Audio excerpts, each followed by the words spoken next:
السلام علیکم ورحمۃ اللہ وبرکاتہ۔ الحمد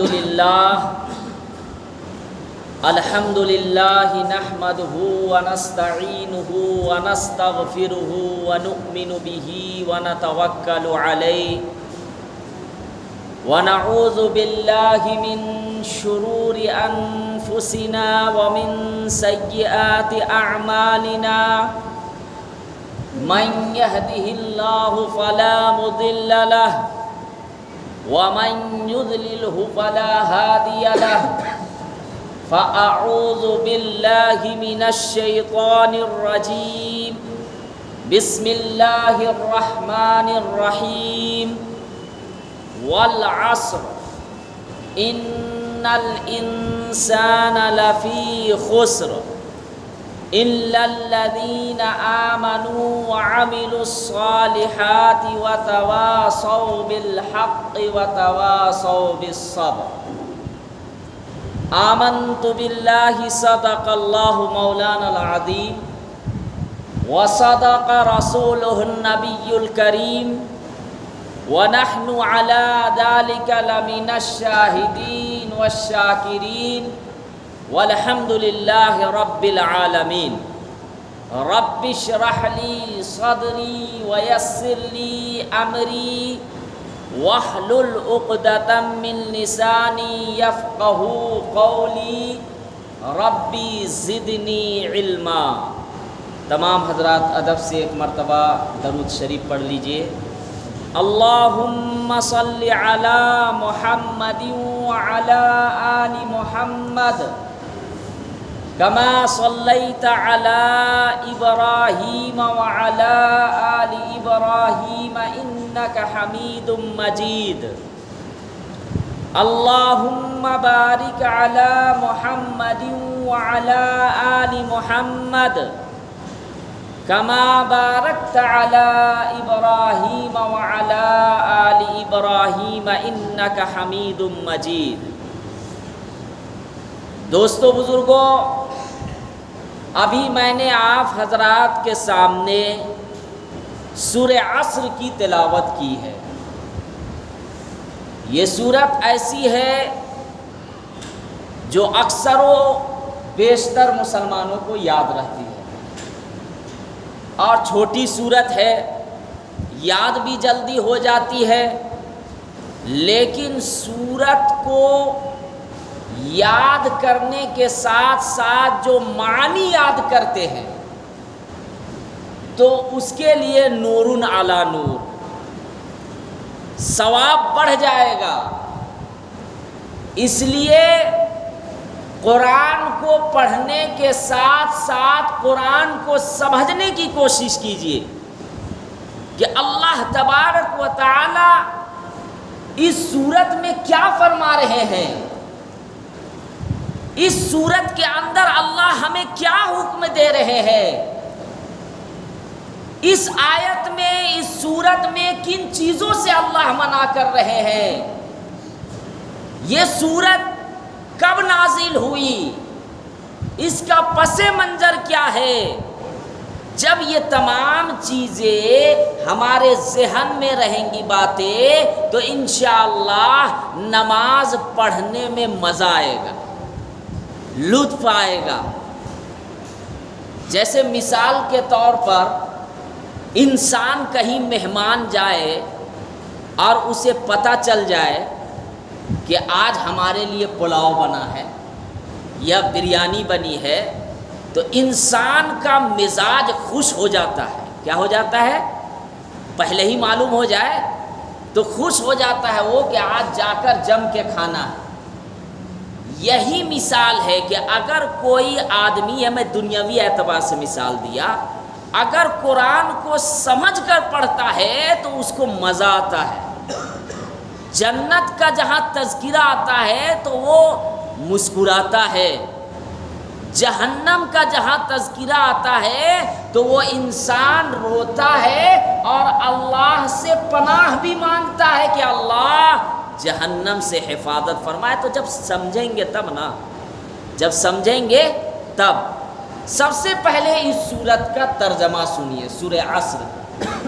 والعصر، اللہ تعالیٰ زمانے کی قسم کھا رہے ہیں، حالانکہ اللہ تعالیٰ کو قسم کھانے کی ضرورت نہیں ہے، لیکن اگر قسم کسی صورت میں کھا رہے ہیں شروع میں تو سمجھیے کہ وہ بات بہت ہی اہمیت ہے اور اس کو دھیان لگا کر سننا چاہیے، اس پر عمل کرنے کی زیادہ کوشش کرنا چاہیے۔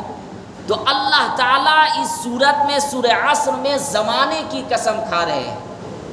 پھر آگے ان الانسان لفی خسر، اللہ تعالیٰ فرما رہے ہیں کہ بے شک تمام کے تمام انسان نقصان میں ہے، گھاٹے میں ہے، تمام کے تمام انسان، ان الانسان لفی خسر۔ پھر اللہ تعالیٰ فرما رہے ہیں الا الذین آمنوا وعملوا الصالحات، تمام انسان گھاٹے میں ہے، نقصان میں ہے، سوائے ان لوگوں کے جنہوں نے ایمان لایا اور نیک اعمال کی۔ الا الذین آمنوا وعملوا الصالحات، اس کا معنی کیا ہے؟ سوائے ان لوگوں کے جنہوں نے ایمان لایا اور نیک اعمال کی۔ وَتَوَاصَوْا بِالْحَقِّ وَتَوَاصَوْا بِالصَّبْرِ، اور آپس میں ایک دوسرے کو حق کی نصیحت کی۔ جب بھی وہ دوسرے سے ملتا تھا تو وہ نصیحت حق بات کی کرتا تھا، کوئی برائی ہوتی تھی برائی کو روکتا تھا، حق بات کی نصیحت کرتا تھا۔ وَتَوَاصَوْا بِالصَّبْرِ، اور آپس میں ایک دوسرے کو صبر کی نصیحت کرتا تھا۔ جب کوئی انسان مصیبت میں ہو یا پریشانی میں ہوتا تھا تو وہ صبر کی تلقین کرتا تھا۔ کسی کے یہاں کوئی انتقال ہو جاتا تھا تو اس سے ملتا تھا، اس کو صبر کی تلقین کرتا تھا۔ کسی کا بچہ بچپنا میں انتقال ہو گیا یا بچی انتقال ہو گئی، اب وہ ماں باپ پریشان ہیں، ایک انسان جاتا ہے وہاں بیٹھ کر آ جاتا ہے، اس کو اتنا ثواب نہیں، اگرچہ عیادت کا ثواب، وہاں جانے کا ثواب، اگر کوئی بیماری کو دیکھنے کے لیے گیا عیادت کر کے آ گیا ثواب ملے گا، لیکن ایک انسان بیماری مرض میں جو مبتلا ہے اس کو دیکھنے کے لیے گیا، دیکھنے کے ساتھ اس کو دعا دیا، لا بأس طہور انشاءاللہ، آپ کوئی حرج نہیں ہے، پریشانی میں مت آئیے، انشاءاللہ اللہ تعالیٰ آپ کو کیا کریں گے؟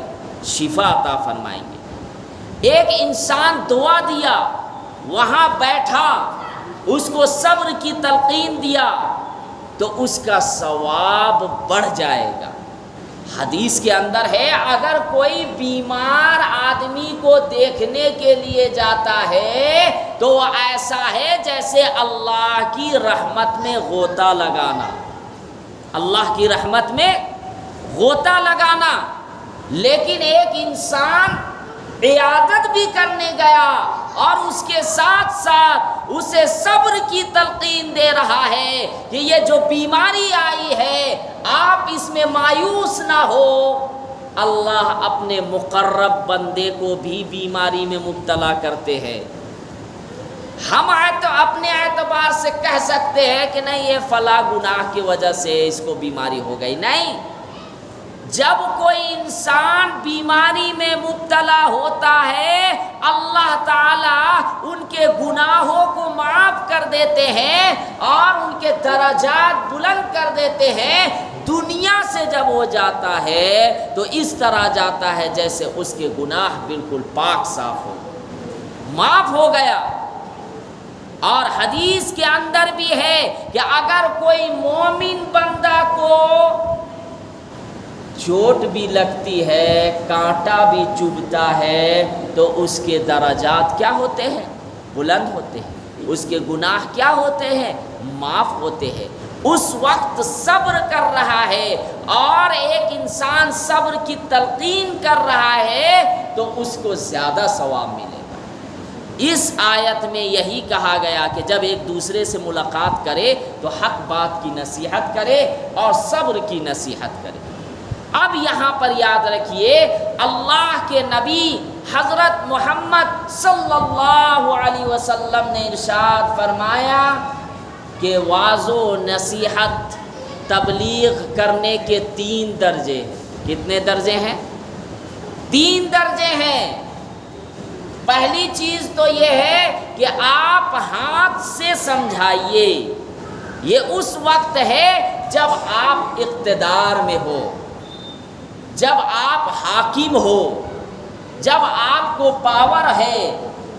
ہر انسان کو کہیں نہ کہیں کسی جگہ اقتدار حاصل ہے، پاور ہے۔ جیسے مثال کے طور پر گھر کے اندر باپ کو طاقت ہے، وہ اپنی اولاد کو مار سکتا ہے غلط چیز دیکھنے میں۔ اگر کوئی برائی میں اولاد مبتلا ہے، باپ کا دبدبہ ہے، رعب ہے، تو ہاتھ سے کوشش کرے کہ اپنے گھر میں ہم اسے مار کر اس برائی کو ختم کرانے کی کوشش کرے، کیونکہ اقتدار اس کو حاصل ہے، پاور ہے۔ جہاں پہ اگر ہاتھ سے مان رہا ہے تو آپ ہاتھ سے ماریے، اتنا مت ماریے کہ جسم میں تکلیف پہنچے، جسم میں کہیں پہ خراش آ جاوے، اس طرح نہیں مارنے کا ہے، لیکن اس طرح ضرور ماریے تنبیہ کی نیت سے کہ وہ برائی سے رک جائے۔ اسی طریقے سے بہت سے لوگوں کو محلے میں پاور ہے، اقتدار ہے، کسی کو شہر میں ہے۔ مثال کے طور پر شہر میں بہت سے ایسے لوگ ہیں جن کی عزت کی جاتی ہے، جن کا رتبہ ہے، جن کا مقام و مرتبہ ہے، لوگ ان کی عزت کرتے ہیں۔ اگر وہ شخص یہ سوچ رہا ہے کہ میں اس کو ہاتھ کے ذریعے سے سمجھا سکتا ہوں اور ہاتھ سے سمجھاؤں گا تو یہ برائی سے رک جائے گا، تو ایسے شہر میں اگر کوئی آدمی ہے تو اس کو ہاتھ سے سمجھانا چاہیے۔ اسی طریقے سے بہت سے لوگوں کو اگر طاقت کے ذریعے سے پاور نہیں ہے تو بہت سے لوگ جو شہر میں ہیں یا بستی میں رہتے ہو تو ان کو اخلاق کے اعتبار سے ان کی لوگ عزت کرتے ہیں، ان کا رتبہ ہے، لوگ ان کو ادب و احترام کی نظر سے دیکھتے ہیں۔ تو اگر اخلاق بھی ان کا بہت عمدہ ہے، لوگ ان کی بات مانتے ہیں، تو ان کو ہاتھ کے ذریعے سے برائی روکنے کی کوشش کرنی چاہیے۔ لیکن اگر جہاں پہ آپ کو یہ خطرہ ہے کہ میں ہاتھ سے کسی کو سمجھاؤں گا، برائی روکنے کی کوشش کروں گا، اس سے فسادات ہوں گے، اس سے لڑائیاں ہوں گی، باتیں بگڑ جائیں گی، وہاں پہ آپ کو ہاتھ سے نہیں سمجھانا ہے۔ جہاں پہ اسلامی حکومت ہے، جہاں اسلامی جو ملک ہے، وہاں تو ہاتھ سے سمجھانے کا، لیکن جہاں پہ اسلامی ملک نہیں ہے، جہاں سے ہم اگر ہاتھ سے سمجھائیں گے تو باتیں بننے کے جگہ میں بگڑ جائیں گی، فسادات ہوں گے، لڑائیاں ہوں گی، اس جگہ ہاتھ سے نہیں سمجھانا ہے۔ اس جگہ دوسرا طریقہ اختیار کرنا ہے، وہ کیا؟ زبان کے ذریعے سے آپ سمجھائیے۔ اور مثال کے طور پر اگر کسی شہر میں کوئی ایسا نیک آدمی ہے، اچھا آدمی ہے، ان کی بات مانی جاتی ہے، ان کے سامنے اگر کوئی چور چوری کر رہا ہے، ان کے سامنے اگر کوئی شرابی شراب پی رہا ہے، ان کے سامنے اگر کوئی غیر محرم مرد یا عورت کوئی ایسے حرکت کر رہے ہیں جس سے گناہ بڑھتے ہی جائیں گے، معاشرے میں برائیاں پھیلتی جائیں گی، اور اگر ان کو اقتدار حاصل ہے، اگر ان کو طاقت و قوت ہے، تو وہ زبان کے ذریعے سے ان کو سمجھائے۔ یہ دوسرا درجہ ہے، یہ دوسرا طریقہ ہے۔ لیکن ہاں، یہاں پہ ایک بات یہ بھی یاد رکھنی چاہیے کہ آپ اگر کسی کو نصیحت کر رہے ہیں زبان کے ذریعے سے، تو خیر خواہی کی نیت سے کرے، ہمدردی کی نیت سے کرے، آپ کی بات پر اثر بھی ہونا چاہیے۔ یہ نہیں کہ آپ زبان کے ذریعے سے کسی کو نیچا گرانے کی نیت سے آپ اگر ان کو نصیحت کر رہے تو یہ اچھی چیز نہیں ہے۔ اگر آپ کسی گناہگار کو حقارت کی نظروں سے دیکھ کر اور ان کو نصیحت کر رہے ہیں یا کسی کے سامنے اس کی بے عزتی کر رہے ہیں، یہ اچھی چیز نہیں ہے۔ بلکہ اگر آپ واعظ و نصیحت کر رہے ہیں، اگر آپ کسی کو سمجھا رہے ہیں تو آپ ہمدردی کی نیت سے سمجھائے، خیر خواہی کی نیت سے سمجھائے، آپ کی باتوں پر اثر ہونا چاہیے۔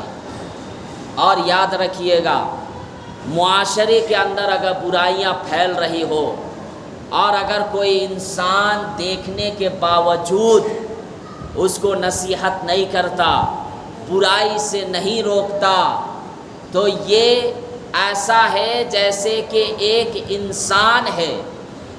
انسان ہے، اس کا سگا بیٹا ہے، وہ آگ میں جلنے کو جا رہا ہے، لیکن اپنے سگا بیٹا کو، اپنے سگے بھائی کو اس آگ سے نہیں بچا رہا ہے۔ کوئی ایسا انسان نہیں ہوگا کہ اگر اس کی اولاد آگ میں جا رہا ہو جلنے کے لیے تو وہ نہیں بچانے کے لیے جائے گا۔ کوئی ایسا انسان نہیں ہوگا کہ اس کا بھائی، سگا بھائی اگر آگ میں جلنے کو جا رہا ہو تو اسے نہیں بچائے گا۔ کیا میرا اور آپ کا بھائی والا رشتہ نہیں ہے؟ کیا مسلمان کے بارے میں اللہ کے نبی حضرت محمد صلی اللہ علیہ وسلم نے نہیں فرمایا المسلم اخو المسلم، کہ مسلمان بھائی ہے؟ کیا ہمارے باپ حضرت آدم علیہ السلام نہیں ہے؟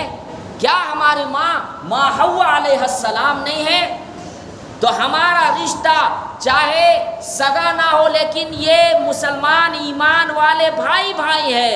جب آپ اپنے سگے بیٹے کو آگ میں جلنا پسند نہیں کر رہے ہیں، سگے بھائی کو آگ میں جلنا پسند نہیں کر رہے ہیں، تو مسلمان بھائی کے لیے آپ کیوں پسند کریں گے کہ آگ میں جلے، جہنم کی آگ میں جائے؟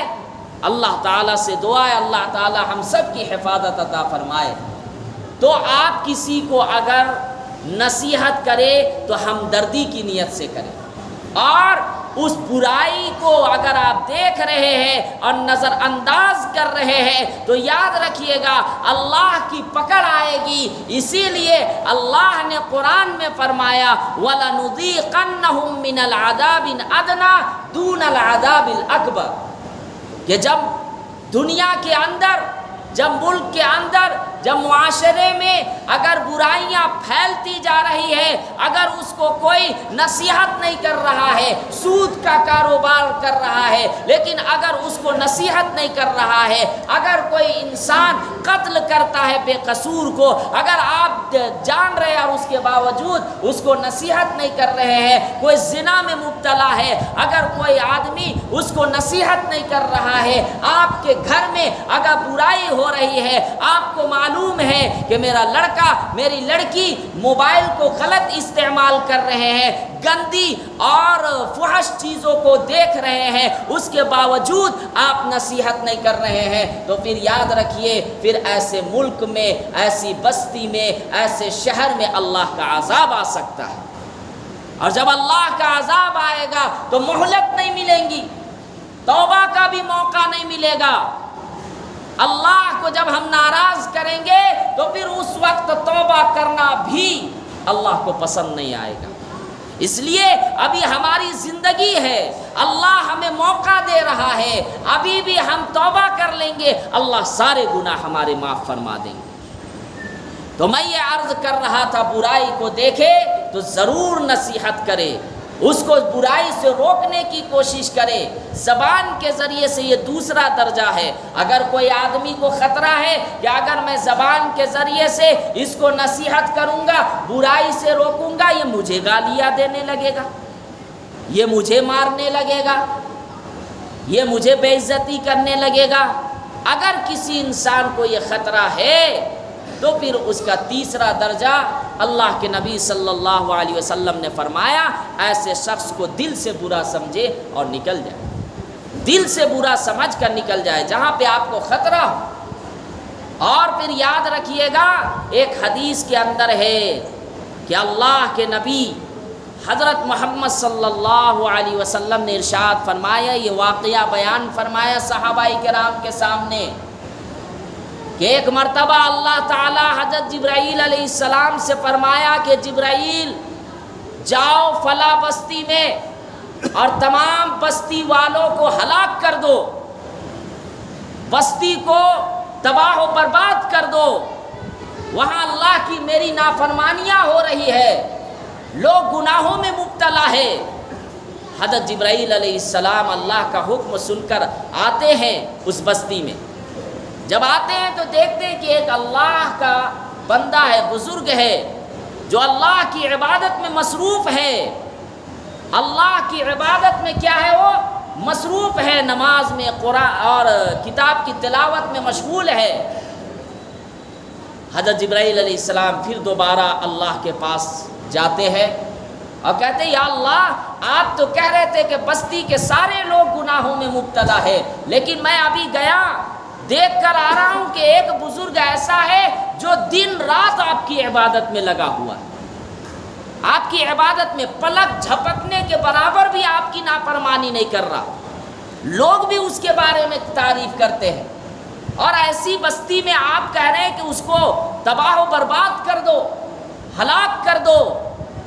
اللہ تعالیٰ نے فرمایا کہ وہ واقعتاً میری عبادت میں لگا ہوا ہے، پلک جھپکنے کے برابر بھی وہ میری نافرمانیاں نہیں کیا، لیکن ان کی غلطی یہ ہے کہ یہ میری عبادت کر رہا ہے لیکن اس کی بستی میں گناہ ہو رہے ہیں، لیکن یہ کسی کو نصیحت نہیں کر رہا، یہ کسی کو برائی سے نہیں روک رہا ہے، اس کے سامنے ساری برائیاں ہو رہی ہے، یہ صرف بیٹھا ہوا اللہ اللہ کر رہا ہے، عبادت میں لگا ہوا ہے، اس کو بستی والوں سے کوئی مطلب نہیں، بستی کے لوگوں سے کوئی مطلب نہیں ہے، اس لیے اس بزرگ کے ساتھ ہی اس بستی کو برباد کر دو، ہلاک کر دو، تمام لوگوں کو ختم کر دو۔ حضرت جبرائیل علیہ السلام آتے ہیں اور وہ تمام کے تمام بستی والے ہلاک ہو جاتے ہیں، اللہ کا عذاب آ جاتا ہے۔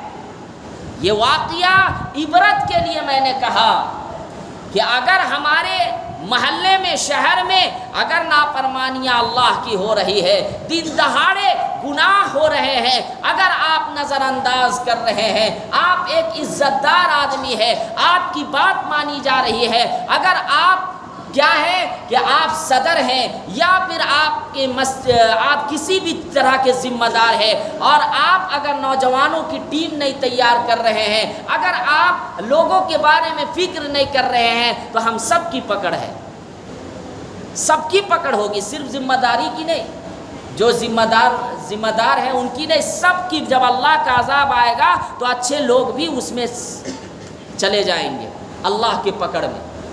اس لیے ہمیں کیا کرنا چاہیے کہ ہمدردی کی نیت سے واعظ و نصیحت کرتے رہنا چاہیے، کسی کو حقارت کی نظر سے نہیں، ذلیل کرنے کی نیت سے نہیں۔ بہت سے لوگ اگر نماز پڑھ رہے ہوں اور وہ دوسرے کو دعوت دینے کے لیے جاتے ہیں تو وہ دوسری نیت سے جاتے ہیں، اس لیے ان کی باتوں پر اثر نہیں، بلکہ اپنے آپ کو جھکا کر جانا ہے۔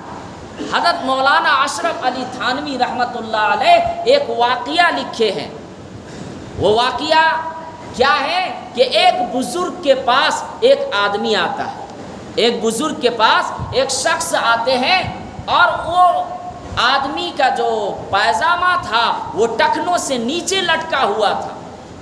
بزرگ صاحب دیکھتے ہیں کہ وہ شخص کا پائجامہ جو ہے وہ ٹخنوں سے نیچے لٹکا ہوا ہے، تو فوراً پڑھے ہوئے تھے کہ حدیث کے اندر ہے کہ جس شخص کا سلوار یا پائجامہ جان بوجھ کر اپنے ٹخنوں سے نیچے رکھتا ہے تو جتنا حصہ وہ نیچے رکھ رہا وہ جہنم میں جلے گا۔ وہ کہاں جلے گا؟ جہنم میں۔ اللہ کے نبی صلی اللہ علیہ وسلم نے منع فرمایا ہے، یہ تکبر کی علامت ہے اگر کوئی شخص سلوار کو یا پائجامہ کو یا پینٹ کو اگر جان بوجھ کر ٹخنوں سے نیچے رکھ رہا ہے، اس سے منع ہے، جتنا حصہ وہ نیچے رہے گا وہ حصہ جہنم میں جلے گا۔ اللہ تعالیٰ ہم سب کی حفاظت عطا فرمائے۔ تو وہ بزرگ اب یہ سوچ رہے ہیں کہ اس شخص کا پائجامہ ٹخنوں سے نیچے ہے، اگر میں اس کو ڈائریکٹ ٹوکتا ہوں تو یہ برا مان جائیں گے، اگر میں ان کو ڈائریکٹ ٹوکتا ہوں، سمجھاتا ہوں براہ راست، تو یہ برا مان جائیں گے۔ تو وہ بزرگ کیا کرتے ہیں، کھڑے ہو جاتے ہیں، اور کھڑے ہونے کے بعد سب کے سامنے کہتے ہیں کہ دیکھو تو میرا پائجامہ کہیں ٹخنوں سے نیچے تو نہیں ہے، میں اوپر کرتا ہوں، کہیں ایسا تو نہیں کبھی غلطی سے میرا پائجامہ نیچے چلا گیا۔ اس آدمی کو بھی مخاطب کر کے کہہ رہے کہ میرا پائجامہ تو دیکھے ٹخنوں سے نیچے تو نہیں ہے۔ وہ ان کو نہیں بول رہے ہیں کہ آپ پائجامہ کو ٹخنوں سے اوپر کر لیجئے، اپنے آپ کو لے رہے ہیں کہ میرا پائجامہ تو دیکھے کہیں ٹخنوں سے نیچے تو نہیں ہے۔ وہ آدمی کہتا ہے حضرت آپ کا پائجامہ تو ہمیشہ ٹخنوں سے اوپر رہتا ہے، مجھ سے غلطی ہو گئی، میرا پائجامہ ٹخنوں سے نیچے ہے، حضرت مجھے معاف کر دیجئے، آئندہ میں کبھی بھی ٹخنوں سے نیچے پائجامہ نہیں رکھوں گا۔ یہ ہے واعظ و نصیحت کرنے کا طریقہ۔ اپنے آپ کو گناہ سمجھ کر، اپنے آپ کو جھکا کر، اپنے آپ کو پسا کر اگر کوئی نصیحت کرتا ہے تو ان کی بات پر اثر ہے۔ اگر کوئی اپنے آپ کو یہ سمجھے کہ میں بہت بڑا اللہ والا ہوں، میں بہت بڑا تقوی والا ہوں، اور اس کے بعد نصیحت کرے گا تو پھر ان کی باتوں پر اثر نہیں کرے گا۔ اپنے آپ کو گناہگار سمجھ کر اگر کرے، چاہے عالم ہو یا دعوت و تبلیغ سے جڑے ہوئے ہو یا جس عقیدے کے بھی ہو، جماعت اسلامی سے تعلق ہو، اہل حدیث ہو، قرآن و احادیث کی اگر وہ نصیحت کر رہے، اپنے آپ کو جھکا کر کرے۔ ہمارا اللہ ایک ہے، ہماری شریعت ایک ہے، ہمارے نبی حضرت محمد صلی اللہ علیہ وسلم ایک ہے، ان کی ہم امتی ہے، ہم سب امت محمدیہ ہیں۔ ہمیں قرآن و احادیث کی باتیں بتانا ہے، لیکن آپس میں لڑائی جھگڑے فسادات کو نہیں کرنا ہے۔ ممبروں میں ایک دوسرے کو بیٹھ کر کسی کو غلط نہ کہے، کسی کو یہ نہ کہے کہ یہ غلط عقیدے والا ہے، یہ کافر ہے، یہ فلاں یہ چیز ہے، یہ غلط کر رہا ہے، اس کی مسجد میں نماز نہیں ہوگی۔ نہیں، ہمیں اتحاد پیدا کرنا چاہیے۔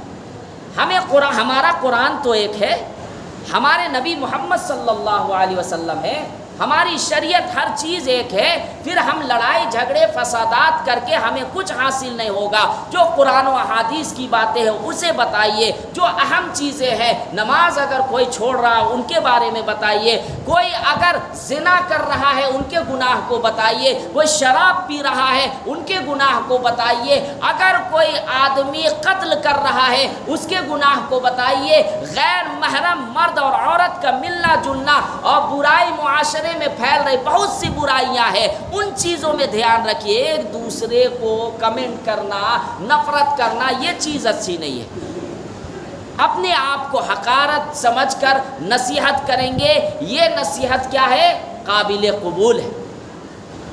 اور بھی بہت ساری باتیں ہیں لیکن وقت ہو گیا، انشاءاللہ اگلے جمعہ پھر بیان کروں گا۔ اللہ تعالیٰ سے دعا ہے کہ اللہ تعالیٰ ہم سب کو کہنے سننے سے زیادہ عمل کرنے کی توفیق عطا فرمائے۔ وآخر الدعوانا ان الحمد للہ رب العالمین۔ جو حضرات سنت نہیں